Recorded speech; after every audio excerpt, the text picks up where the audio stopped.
outside, here's what it looks like. The winds are a little bit strong along the coast. You can definitely see the palm trees and look at those waves. It is lovely out there if you like those white caps.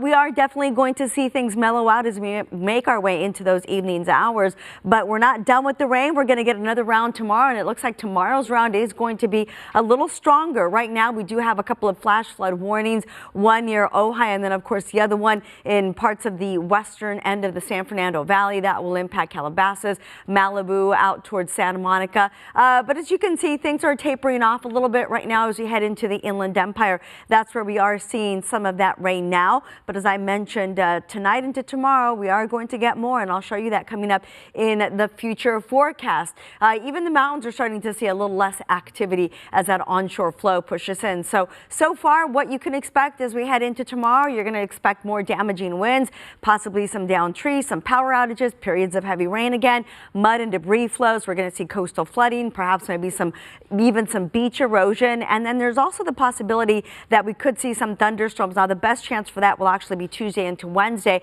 but wouldn't be surprised if we saw that tonight as well. We're also going to see the possibility of some small hail and possibly lightning. So there is a lot going on. In terms of the totals so far for the last couple of days, Nordoff Ridge over 6.5 inches, Bel Air almost 2 inches, Porter Ranch already over 2 inches, and in Castaic about 1.5 inches. So we'll continue to get those updates for you, and we'll continue to share them with you. In the meantime, I'll send it back to you guys for now. All right, Vera, thank you. As Vera mentioned, the latest winter storm is bringing dangerous conditions to our metro area. We've got heavy rain, the powerful winds, the flooding, the mudslide concerns, putting a lot of people on edge. Yeah, KTLA's Rachel Menitoff is in Long Beach with conditions by the coast. Rachel.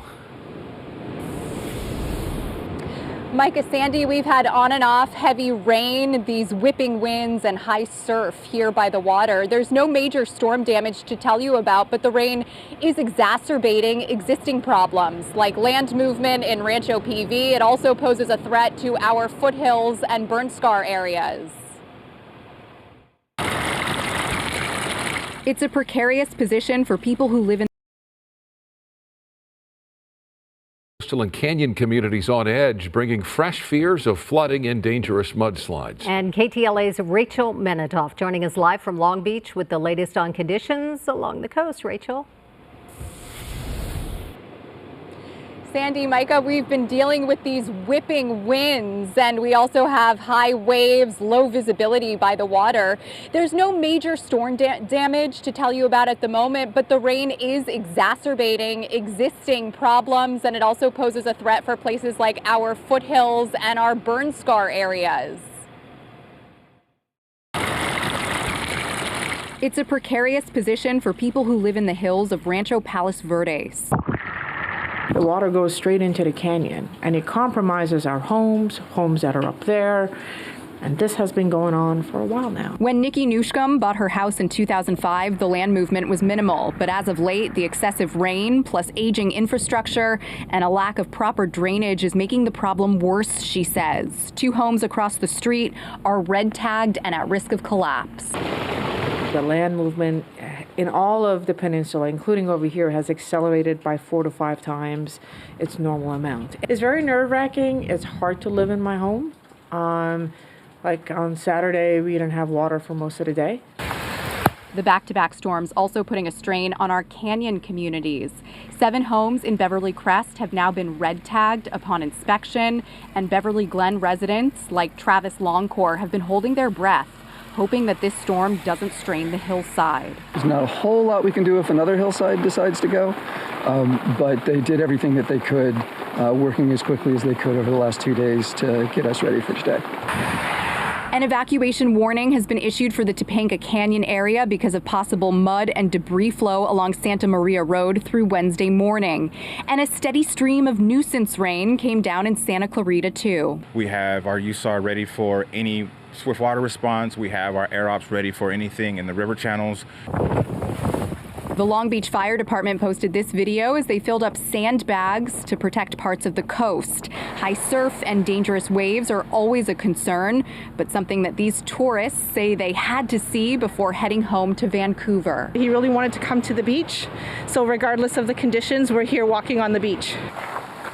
Back over on Dauntless Drive in RPV, Nikki Newsham hopes that a possible emergency declaration will get this area the funding it needs to rebuild. We need the resources to be able to fix this problem.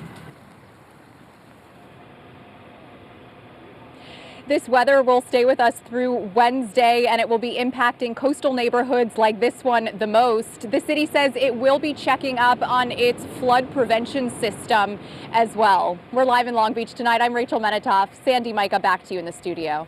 All right, Rachel, thank you. The slow-moving storm is soaking the Inland Empire, where it is expected to rain throughout the night. KTLA Shelby Nelson is live from San Bernardino, where it is slow going in the Cajon Pass, but the big worry tonight is flooding. Shelby. That's right, Sandy and Micah, and we are starting to see some more drizzling out here because it was a lot drier earlier this afternoon. Again, that's going to be changing as we expect more heavier rain later on in the coming hours. But take a look over my shoulder. So I know it's hard to see because it's getting dark out here, but over the past few hours, we have started to see a lot of those clouds moving a lot lower. And again, in our mountain communities and higher elevations, we're also expecting more snow this time.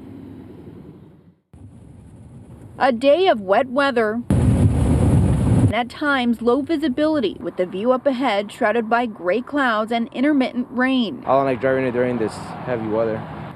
It's just rain, just water. Many folks taking the slippery conditions in stride. For Muscoy resident Pedro Alpizar, he's not too keen on driving here through the Cajon Pass, especially in this type of weather. There's always accidents, people going slow up the hill. Cajon Boulevard, which intersects the I-15, was free-flowing. It was just 2 weeks ago when this area looked like a rushing river. San Bernardino County Fire making a swift water rescue after a driver attempted to cross the flooded road. The 3 people inside the vehicle were taken out safely. Meantime, a flood watch goes into effect tonight for coastal and inland areas of Orange County, the local mountains, and much of the Inland Empire. I love the rain, so it doesn't bother me. While most people are staying inside, Maria Grimlin and Jessica Roa opted for the outdoors, hitting the Etowanda Falls Trail in Rancho Cucamonga. We have rain here, but we thought we'd bring our golf umbrellas with us, so since, it's just us. And turns out the light rain we saw at the trailhead was perfect for 2-year-old Albert, the bloodhound. If it's not raining real hard, it's wonderful. This kind of light rain, the scent stays. He and his handler, Richard Medhurst, are part of the San Diego County Search and Rescue Team. They were out with several other local agencies to renew their annual certification for the National Police Bloodhound Association. Today, he went out and he did a trail down here into the neighborhood, located the subject. Now he'll do another one. We do at least 2 a day on these trainings. Now, if you remember during the last storm, we saw several swift water rescues over in the Riverside, Jurupa Valley areas.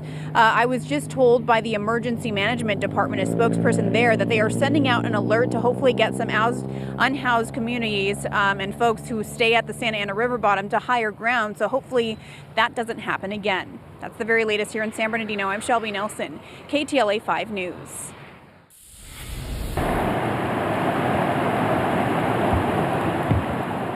Heavy rain triggered flooding in Ventura and Santa Barbara counties. Torrents of fast-moving floodwater winding its way through the canyons, turning country roads into dangerous rivers. Many of these areas no stranger to the flooding, but this year's storms have been especially brutal. Teams are monitoring the hillsides because we are concerned about possible saturation of the hillsides. The other thing we're encouraging people to do, because I'm noticing every time it starts to get wet, we start to see an increase in traffic accidents too. Number 1, please slow down on the freeway. It's not worth getting there a minute or 2 early. And number 2, if you encounter water on the roadway, please turn around and don't drown. Much of the rain for today has moved through the Ventura area, though more is expected tomorrow. And of course, stay with us here at KTLA 5 as we continue to track the storms hitting SoCal. We'll have an update at 6:30 for the latest anytime on the weather conditions in your area. Just go to ktla.com/weather or scan the QR code on your screen.